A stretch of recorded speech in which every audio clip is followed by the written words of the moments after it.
Well, in the past, the Battle of Britain withstood deadly attacks from the Nazis and in generations prior the Spanish Armada. But now it faces an assault from the enemies within. British citizens in a British town, marching and flying the flag. They've got something to celebrate. This is Blackburn in Lancashire, a town with an identity crisis. The parade was through what's now an overwhelmingly Asian area. It's the anniversary of the birth of the Prophet Muhammad, but not everyone's cheering. Some whites here feel they're being taken over. Morning. What do you think of it all? Rubbish. Rubbish? Rubbish. Why do you say that? There is a lot of friggin' rubbish. Well, you live here, and this is a colourful religious parade going right past your front door. Yeah, all their religion. And we done it, we'd be thrown out of the bloody country. We're not allowed to do it like this. We can't have our say. The domination of Islam worldwide. That domination will come, we have been promised, by the establishment of an Islamic State, which will have a foreign policy of removing all obstacles in the way of global domination. So as Muslims, we do believe that one day the whole world will be dominated by Islam, including Denmark and Britain and even the United States of America. It was a peaceful religious parade, but it wasn't an experience that Blackburn's non-Muslims could easily share. To white passers-by, it might have looked and sounded threatening. The Sharia is the way forward for mankind, but don't expect the Muslims, if you attack them and you occupy their land, to give you the other cheek. That is the attribute of the Christians. The Muslims are not like that. The English nature is very laid back and apathetical, really. We think, oh, it's okay, we're English and everything's okay, but that's not so at the moment. I think we have to fight now for what we think is English. We have to fight for all those things that really identify us as being English. As far as the Muslims living in the West, I believe there's a revival taking place among the youth. I believe many people support the jihad verbally, financially, physically. I believe there's an uprising in Europe. I believe the time is coming when we will see the establishment of an Islamic State in the heart of Europe. I don't know where that's going to be, perhaps in France, perhaps in Denmark. I believe one day Islam will conquer the White House. We've been promised that one day Islam will conquer Rome. Blackburn's Asians originally came from Pakistan and India to work alongside whites in the booming cotton industry.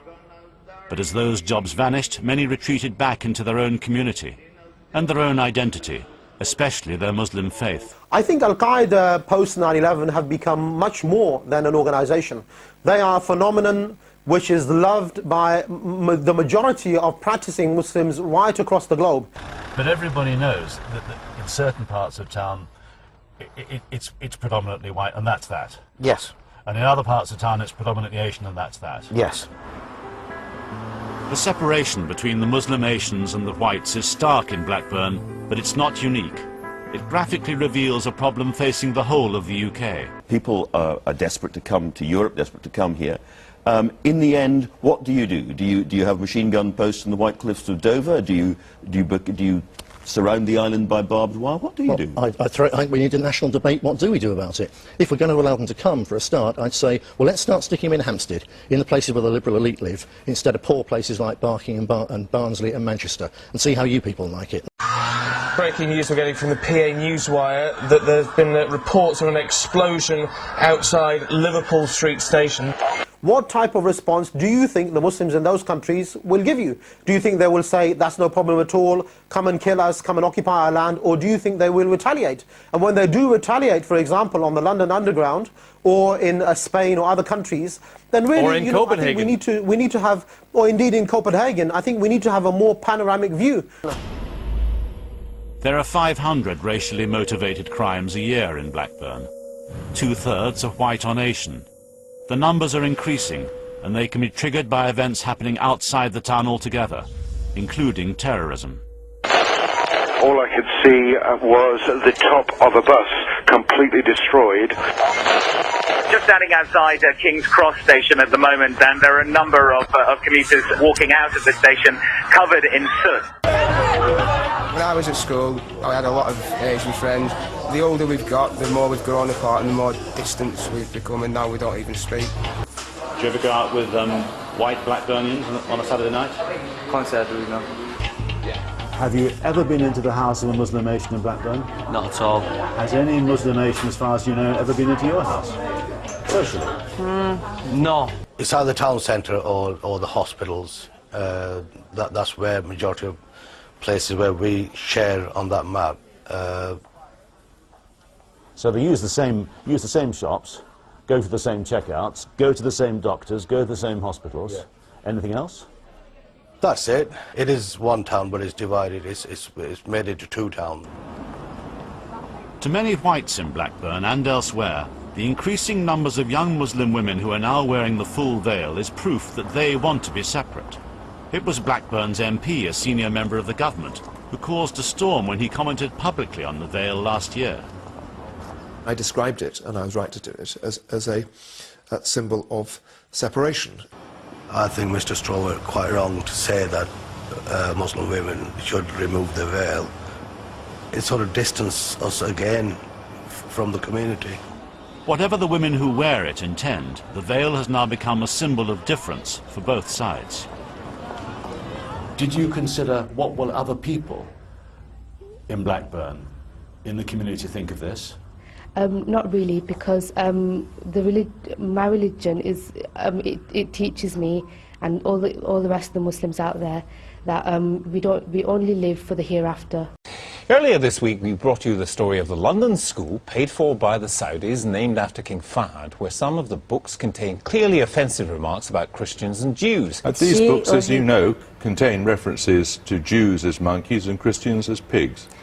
I don't think so. I well, think they do. that We've had them independently translated by two independent scholars. interpretations is different than translations. I think they were verses that were taken from the Quran, and they have to be read in Arabic to be understood properly. I assure you, they are translations, direct translations, monkeys and pigs. I have read the translations that was sent to me by BBC, and they are not similar to the verse that came from the What would your Quran. translation be?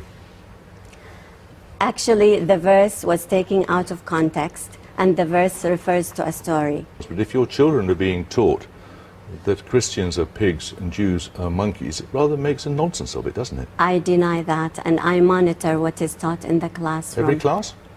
I monitor, I have developed the curriculum myself, and the objectives of the Islamic studies are very clear. You repudiate those views. Sorry? You repudiate those views. You repudiate the view that anyone who doesn't practice Islam will suffer hellfire. Whoever copies a people is one of them.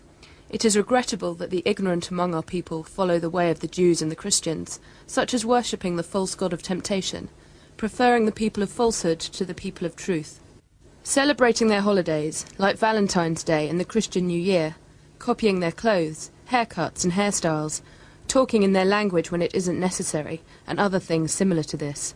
So we should be wary of copying the Jews and the Christians and keep to the righteous path.